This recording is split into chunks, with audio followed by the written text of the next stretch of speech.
Our group is working on solid-state physics and polymers. We have been working during many years on solid-state physics in semiconductor nanostructures with technological importance, let's say.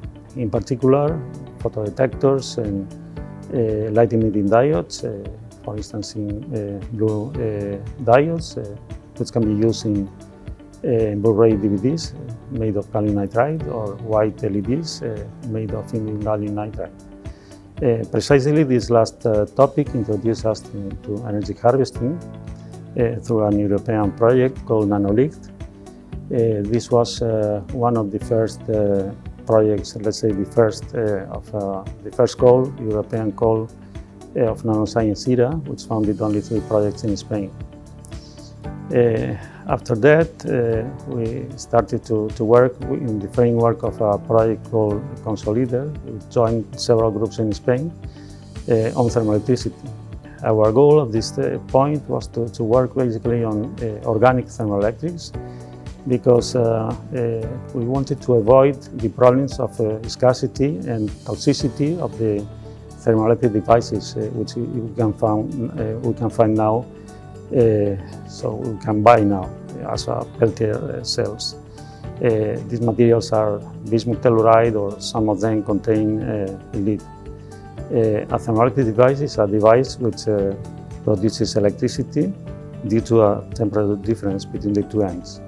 This project, let's say, we started to work on organic thermoelectrics, as I say. So the organic thermoelectrics they have a very interesting, so the idea is that you are not limited, as in the case of inorganic thermoelectrics, to very small devices. So you can work in large areas like facades or windows and so on. Imagine that, for instance, or clothes, imagine that you can use a coat in summer and you can so you can avoid sweating, and at the same time you are charging the cell phone, for instance, or flashlight.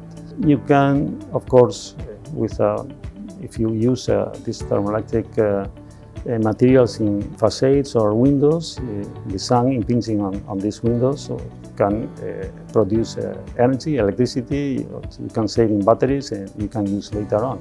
So after this many years, let's say 10 years more or less, from this time, the inorganic materials, so the idea was initially to produce more or less the same efficiency as inorganic materials, and so nowadays we can say that we have half the efficiency of inorganic materials, but we have the advantages of large areas substrate, so the power is much bigger than in the case of inorganic materials.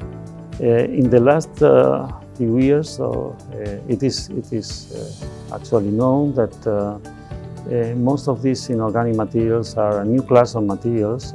Most of them, I don't know if all of them, are topological insulators.